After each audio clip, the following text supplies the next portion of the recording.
Bueno, como dijo el ingeniero Pons, vamos a hablar un poco de servicio de protección contra incendios. Es una clase larga, a pesar de ser un repaso muy somero de todo lo que es la especialidad. Pero bueno, vamos a tratar de abarcar lo más posible para poder dejarles a ustedes claros sobre todo los conceptos de eh, qué es una instalación de servicio contra incendio y qué aristas o qué distintas especialidades se tienen dentro de algo que parece tan sencillo, ¿no? Que, bueno, todo lo contrario, tiene muchas caras y muchas facetas. Ahora lo vamos a ver. Rápidamente, que el fuego, una definición, es un proceso de reacciones químicas fuertemente exotérmicas, bueno, se libera calor, donde se involucra combustible, comburente, y tiene que producirse en condiciones favorables. ¿Eso a qué se refiere? Que el fuego tiene que darse las condiciones para que suceda el mismo, pero tiene que haber un cuarto elemento dentro de lo que es el triángulo de fuego, que es la reacción en cadena. Esa reacción en cadena permite que se propague, como puede ser, por ejemplo, bueno, lo que se vio hoy en la sierra y lo que se está viendo estos últimos días, en donde una pequeña reacción genera una gran reacción en cadena donde el fenómeno se va aumentando y se va replicando, lo que hace que sea en un momento, si es de manera incontrolable o sin control, se genere lo que se llama un incendio. Y eso vamos a ver más adelante. Tenemos dentro del triángulo del fuego los tres elementos: comburente, combustible y calor, en donde el comburente generalmente es el oxígeno, el combustible, bueno, pueden ser varios, ya los vamos a ver, y el calor es aquella energía que inicia el proceso de fuego. Aceptamos a dos alumnos más. Ahí. Bueno, el comburente no es solo el oxígeno, a pesar de que está en un 21% dentro de la atmósfera en condiciones normales. Sí. Tenemos también fuegos que se inician gracias a elementos como son el ozono, peróxido de hidrógeno, halógenos, ácidos nítricos y sulfúricos concentrados, óxidos de metales pesados, bueno, todo lo que tenemos acá, nitratos y cloratos, cromatos. ¿Qué quiere decir? Sobre todo en la industria, yo tengo diferentes agentes, quizá no tanto en la parte domiciliaria, pero sí en la industria, ciertos agentes que si yo los tengo que almacenar o manipular, o laboratorios y demás, que utilicen estos elementos, por ejemplo el ozono, lo van a ver el año que viene cuando vean los procesos de ozonización para potabilizar el agua. Bueno, todo eso tiene que estar almacenado de una cierta manera para evitar que se produzca fuego, porque son elementos que facilitan la generación de fuego. No es solo el oxígeno. Después del comburente tenemos los combustibles. Bueno, que el combustible, por definición, toda sustancia capaz de combinarse con un comburente en una reacción rápida exotérmica. Carbón, azufre, fósforos, celulosa, son los más comunes, madera, papel. Metales, aunque uno no lo crea, el metal, sobre todo en estado pulverulento, donde tiene una gran superficie específica, reacciona ante un aporte de energía de manera muy violenta. Cuando yo tengo en un taller, por ejemplo, un torno, y alrededor se empieza a generar viruta o polvo, ya sea de aluminio, de magnesio, de titanio, bueno, de cualquier metal, eso es un foco peligrosísimo de incendio que no pareciera, pero bueno, no tenemos este año la posibilidad de mostrarlo en vivo, pero el ingeniero Labrin siempre sabía prender fuego una esponjita de aluminio un pedacito de virulana. De virulana, perdón. De virulana, y eso, bueno, automáticamente prendía fuego y uno creería que no, pero el metal sí es muy combustible. Bueno, y los plásticos, sobre todo, nosotros que trabajamos con PVC, polipropileno, polietileno de alta densidad, bueno, todos esos elementos son combustibles y ante un acopio de los mismos, tengo que tener en cuenta que puedo llegar a generar algún tipo de incidente si no tomo los recaudos. Vamos más rápido, así llegamos a la parte más divertida. El combustible. Nosotros tenemos grados de reacción, desde refractarios hasta explosivos. ¿De qué va a depender? De cómo reaccionen activamente respecto al aporte de energía.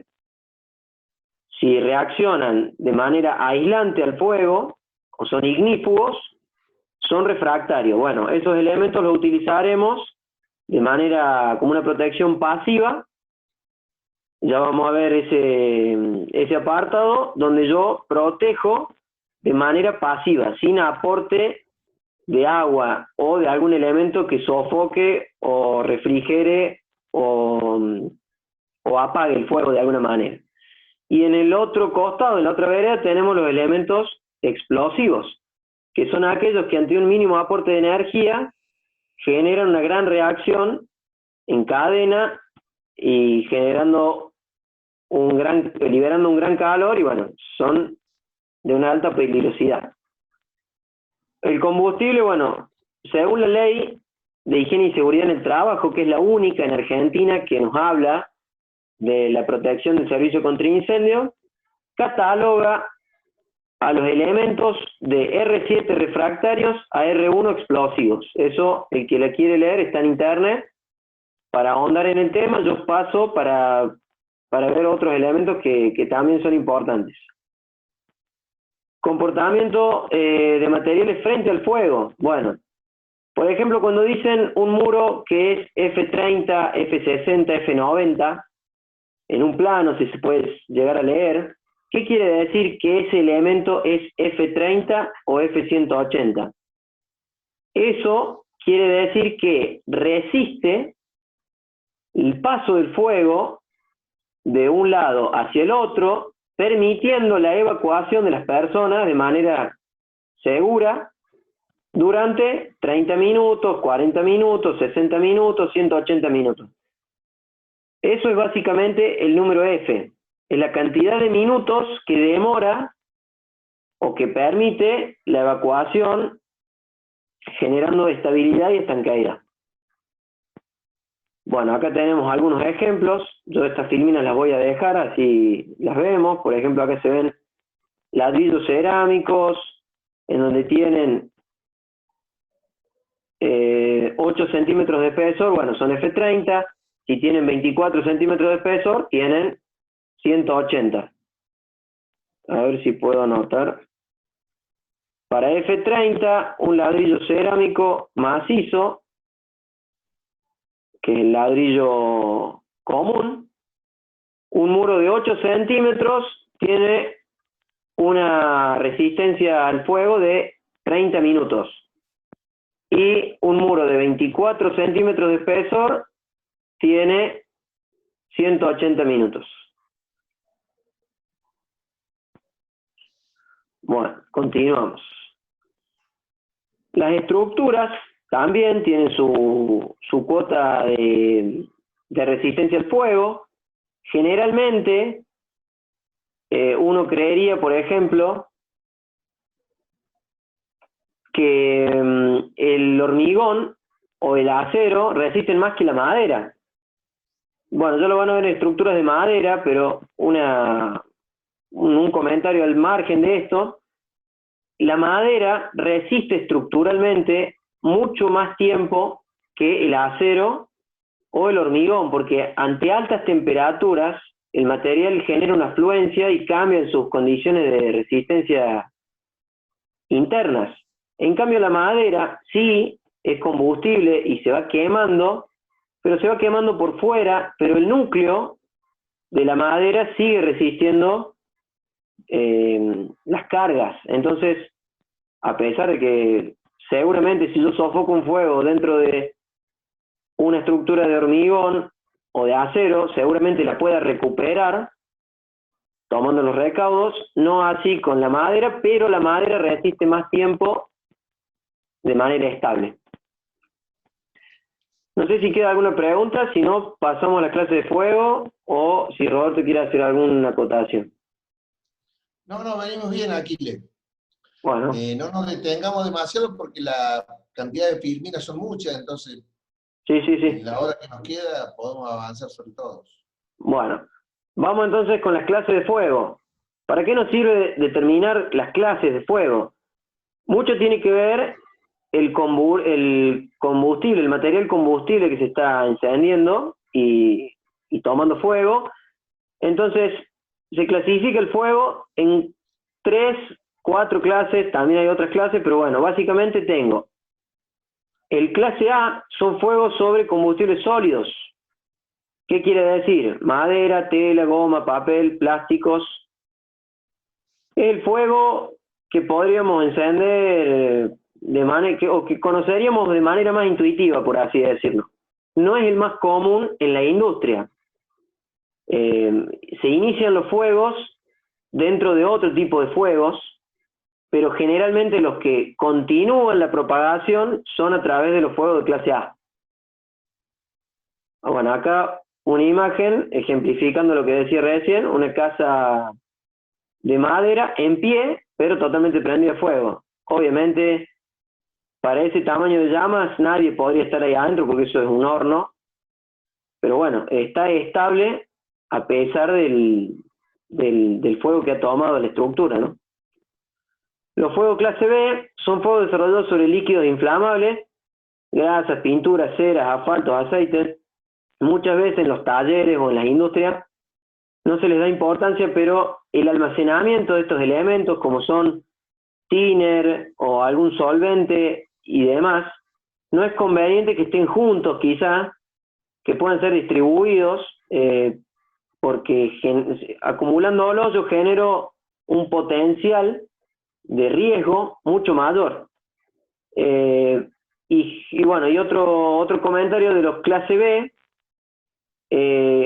los baldes de arena que yo tengo en los estacionamientos que se saben ver, eso uno creería que es para sofocar el fuego, tirando arena encima del fuego, pero no es así. Explícale, ingeniero, la función La función del de balde. los baldes de arena lo que hace es contener, a ver, supongamos que se incendia un vehículo y se rompe el tanque de nafta, entonces la nafta, como es líquida, va a trasladar el incendio de un punto a otro, en función de la pendiente que tenga el piso.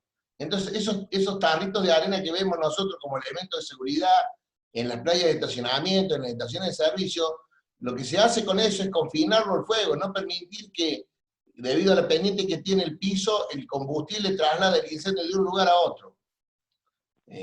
Porque nadie ataca fuego con arena, digamos, la arena es para otra cosa. Sí, la arena es para hacer una especie de contención al derrame del líquido inflamable. Lo más importante de la clasificación de los fuegos tiene que ver después, ¿por qué se los clasifica? Se los clasifica sencillamente porque de acuerdo a su clasificación vamos a ver cómo lo vamos a atacar. No todos los fuegos se atacan de la misma manera.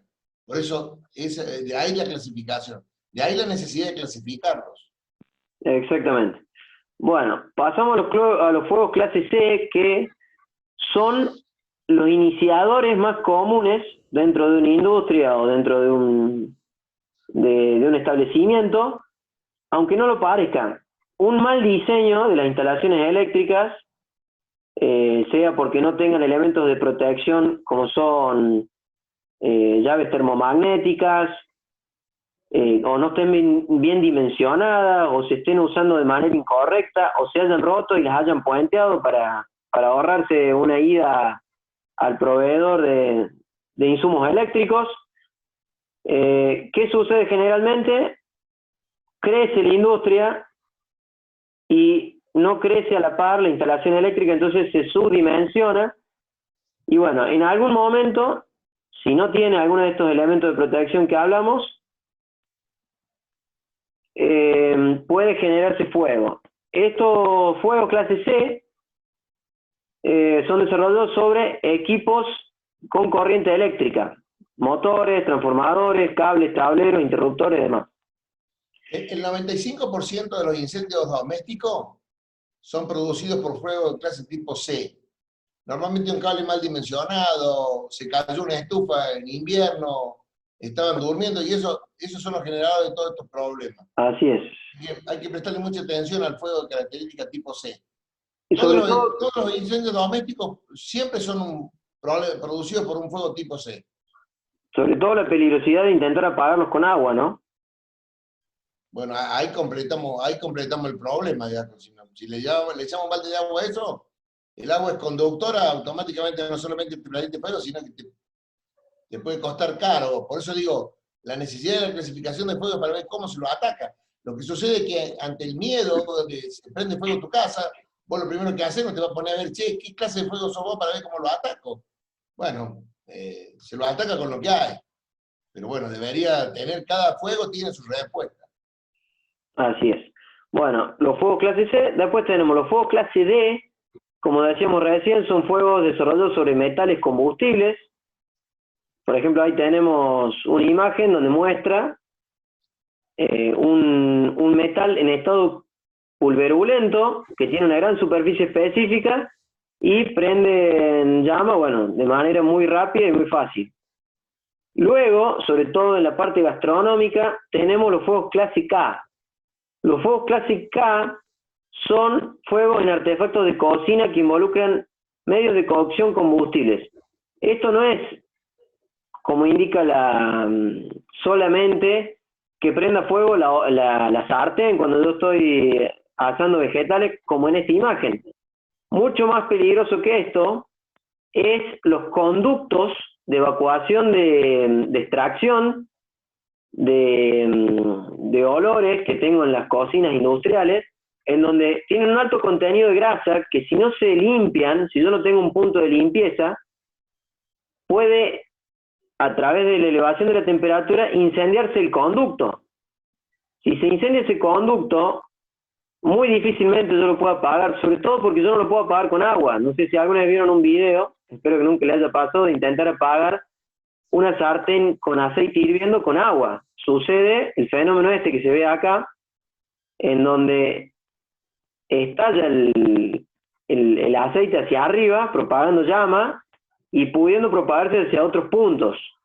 Lo que se hace generalmente es generar una instalación de protección contra incendios de manera específica, en donde se rocía un producto. Obviamente luego de rociar eso ya no puedo seguir cocinando, o sea que cuando lo activo de manera manual, o puede ser automática, queda arruinada toda la comida que yo estoy haciendo, pero bueno, nos salva. Que genera una saponificación, que se llama, en donde a la partícula de aceite la aísla y de esta manera la sofoca. No así el agua, que genera esta reacción totalmente contraria a lo que uno está buscando. Por eso los fuegos clase K son muy particulares, porque la instalación de esto, yo tengo, por ejemplo, una llave de corte a través de golpe de puño, en donde inhabilito el gas de cocción, por ejemplo, y automáticamente enciende este sistema que sofoca a través de saponificación, que es un fenómeno en donde se aísla la partícula de aceite. Bueno, nos quedan 6 minutos, 5, y cuando se termine volvemos a ingresar. Vamos con el fuego. Una vez que el fuego sale de control, se produce un incendio. Bueno, hasta acá el fuego, a partir de ahora incendio.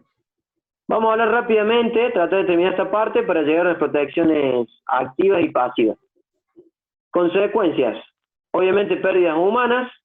Yo, a mi protección, al incendio, yo no protejo los bienes materiales. Cuando una cuadrilla de bomberos ingresa a un establecimiento que tiene un incendio, ingresa sí, solo si existe gente dentro. no va a entrar una cuadrilla de bomberos para apagar el incendio, arriesgándose a que la estructura colapse encima de ellos por un depósito lleno de pallets con lo que quieran tener dentro. O sea, por más caro que sea el elemento, no va a entrar a la cuadrilla de bomberos a sofocar ese incendio. Yo tengo que dejar una instalación prevista para eso. Bueno, entonces, las pérdidas humanas son el componente fundamental que yo estoy protegiendo. Genera daños económicos. Este dato es de Estados Unidos, entre un 0,1 y un 0,32% del PBI, o sea, no es despreciable. Y obviamente daños sociales, porque muchas empresas, luego de un incendio de magnitudes, que tengan un único depósito o pocos depósitos, pocos establecimientos, puede tender a ser tan grande el daño que termine cerrando la empresa.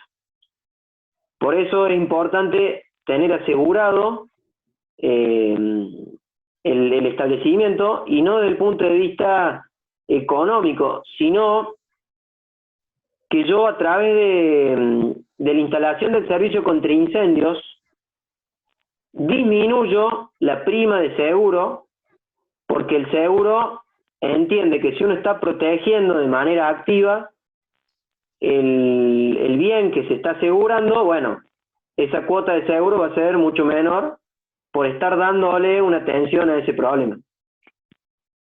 Y este es un ejemplo, bueno, de la ciudad de Chicago en 1871, en donde fue arrasada por un incendio. Obviamente las construcciones en su mayoría para ese entonces eran de madera, por eso solo quedan algunas en pie nomás al fondo. Pero bueno, se perdieron. Chicago en ese momento tenía 300.000 habitantes, un tercio perdió todo, no es menor la comparativa, la proporción. Las construcciones de madera, acero y mampostería, bueno, que había, pocas quedaron en pie. Duró 2 días el incendio y se destruyeron 18.000 viviendas locales y fábricas, con la consecuencia de 300 personas muertas. O sea que el incendio es un elemento que hay que prestarle atención, y bueno, y ahora vamos a eso. Corto y empezamos con la protección contra incendios.